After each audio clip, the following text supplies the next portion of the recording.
Hello everyone. तो ये video semester 2 major 3 political science के स्टूडेंट के लिए बहुत ही इंपॉर्टेंट होने वाली है।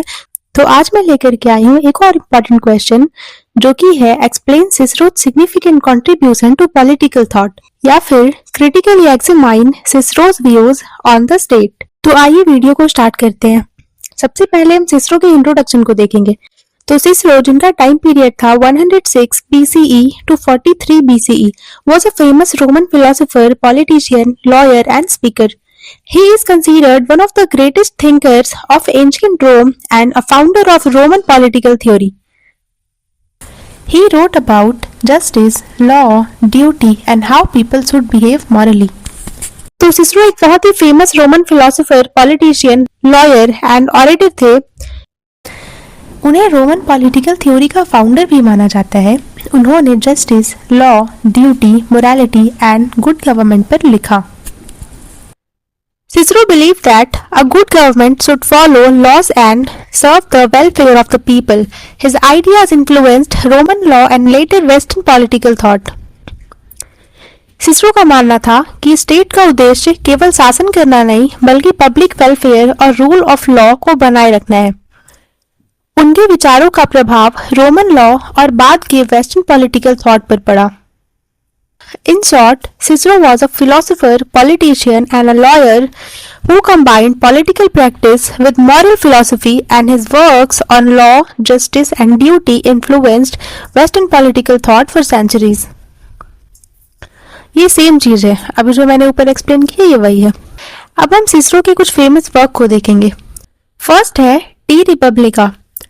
Cicero wrote about the ideal state and the duties of citizens. इसमें सिसरो ने आइडियल स्टेट और ड्यूटीज ऑफ सिटीजन के बारे में बताया है। उनके अनुसार राज्य तभी मजबूत होता है जब नागरिक जिम्मेदार हो। सेकंड है De Legibus. This book explains fair laws and the idea of natural law. ये बुक लॉ और नेचुरल लॉ की कंसेप्ट समझाती है। मीन्स सिसरो ने कहा कि लॉ हमेशा रीजन और मोरालिटी पर चलनी चाहिए, ना कि शासक की इच्छा पर।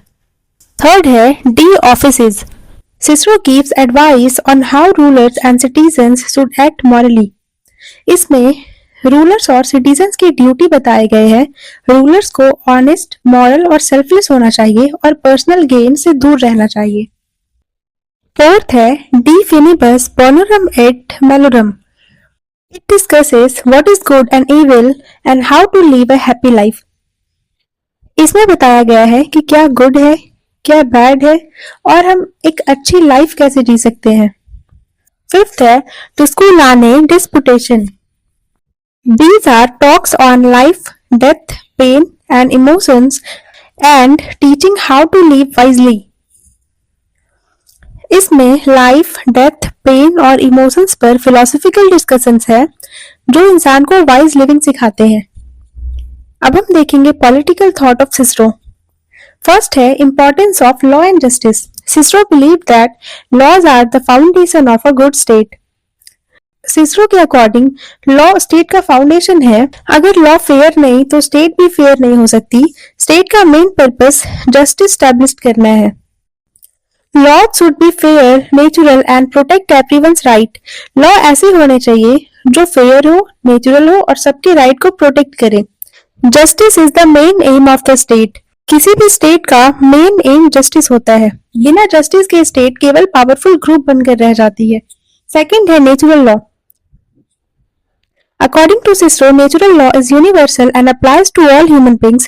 It is based on the reason, morality and fairness, not just written laws. Natural law सभी human beings पर equally लागू होता है। यह reason, morality और fairness पर based होता है। सिसरो का मानना था कि कोई भी पॉजिटिव लॉ अगर नेचुरल लॉ के खिलाफ है तो वह ट्रू लॉ नहीं माना जा सकता। थर्ड है duty of citizens and rulers. Citizens must follow laws and contribute to the welfare of society. Rulers should act morally, honestly, and for the common good, not for personal gain. तो citizen का duty है law ओबे करना, state welfare में योगदान देना, और rulers का ड्यूटी है मोरालिटी के साथ शासन करना, कॉमन गुड के लिए काम करना और सेल्फ इंटरेस्ट से दूर रहना। फोर्थ है mixed government. Cicero supported a balanced government combining monarchy, aristocracy and democracy. Cicero ने मिक्स गवर्नमेंट को सबसे अच्छा माना है. इसमें monarchy means stability, aristocracy means wisdom और डेमोक्रेसी मीन्स फ्रीडम. वैसी कंट्री जहां मोनार्की, एरिस्टोक्रेसी और डेमोक्रेसी तीनों का बैलेंस हो, वहां करप्शन और पावर का मिसयूज कम होता है. फिफ्थ है public welfare. The main purpose of the state is to ensure peace, security and welfare of its people. Politics is not for personal profit but for the common good. Cicero के according politics का main M public welfare होना चाहिए. State को piece, security और welfare of people सुनिश्चित करना चाहिए. Politics को सर्विस माना जाना चाहिए, न कि प्रॉफिट. 6 है freedom and rights. People have the right to participate in government and enjoy freedom under the law. A good state protects both freedom and justice. Citizens को लॉ के अकॉर्डिंग फ्रीडम मिलनी चाहिए. एक गुड स्टेट वही होती है जो justice और फ्रीडम दोनों को प्रोटेक्ट करे. अब हम कंक्लूजन देखेंगे. सिसरो's political thought emphasized justice, law, moral duty and the welfare of the people. He believed that a good government must follow natural law, balance power and serve its citizen honestly. Cicero का political thought law, justice, duty, morality और public welfare पर आधारित है. उनका मानना था कि state को नेचुरल लॉ फॉलो करने चाहिए, पावर हमेशा बैलेंस्ड होने चाहिए, गवर्नमेंट को कॉमन गुड के लिए काम करना चाहिए. इसी कारण सिसरो को ग्रीक फिलॉसफी और रोमन पॉलिटिकल सिस्टम के बीच ब्रिज माना जाता है. If you like this video, subscribe for more.